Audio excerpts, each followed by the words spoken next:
2021 ኖቬምበር ላይ ነው። ወደ ታርሽ ግን ሙሉ እንግሊዝኛ ባትጠቀሚ ጥሩ ነው፣ በአማርኛ ቢሆን እሺ፣ ሁሉም እንዲገባ። እሺ 2021 ላይ ነው የጀመረው። ከዛን እንደማንኛውም ሰው ዱባይ እየሰራው ተዳደራለሁ። ከዛን በመሃል ወደ ህይወት የገባ ከውጭ ሀገር ከአውስትራሊያ ሀገር መጣና ለግንኙነት እንደማንኛውም ሰው ተዋወቃችን። እኔ ከስራ ቦታ እየተመለስኩ ዱካም አጠገብ ተዋወቅ። ከሴት ጋር እየሄደ ነበረ፣ ከእህቱ ጋር የእንጀራ አባቱ ልጅ ናት። ዱባይ ላይ ማለት ነው። ማሪ ነቃ ብለሽ አውሪ፣ እንቅልፍሽ ነው። ቡና አልጠጣሽም? ከቻልሽ ነይ ስካፍ ያዥ እኮ በጣም እንቅልፍ ድምጽ አይሰማም። ድምጽሽ ይሰማል ግን ቅርፍፍ አልሽብን። እንቅልፋችን እንዳይመጣ ነቃ ብለሽ አውሪ። ኦኬ እሺ ኦኬ።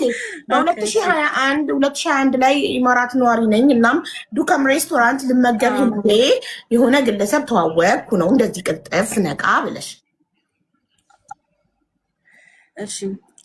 ዱካም አካባቢ ከግሎባል እየተመለስኩ ነበረ። ከባስ እንደወረድኩ ተዋወቃችን እዛ ጋ ነው። ከዛም በኋላ በሁለተኛ ስራዬ ሌላ ኮፍ ሾፕ ሰራለሁ። ከዛ የሰፈር ልጅ ከባስ ስትወርጂ መጥቶ ሰላም አለሽ? እንዴት ሰው የማያውቀውን ሰው ሰላም ይላል? እንዴት ተዋወቃችሁ? የተዋወቃችሁበት መንስኤ ላይ ምን ብሎ አናገረሽ? አካባቢ ነው የተዋወቅነው። ምን ብሎ ጀመረ? ተጋፋን። እኔ ከባስ አለ አይደለ? ትንሹ ዱካም፣ ይሄ አዲሱ ዱካም ሳይሆን አሮጌ ዱካም። ከባስ ከግሎባል ቪሌጅ እንደመጣው ከባስ ወረድኩ። ከዛን ሰላም ተባባል።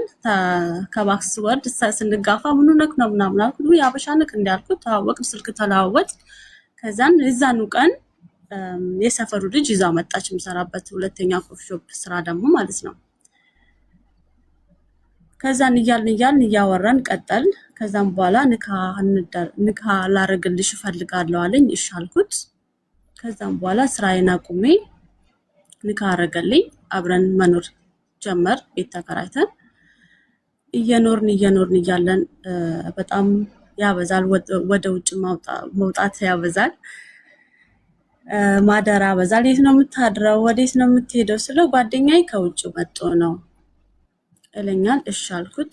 ከዛን አሁንም እንደዚህ አንድ ቀን ያድርና በሁለተኛ ቀን ውጭ ነው፣ ይጠጣል፣ ሰክራል። ከዛን እዛም ቅምጥ ነው እዛችም ቅምጥ ነው የሚያስቀምጠው።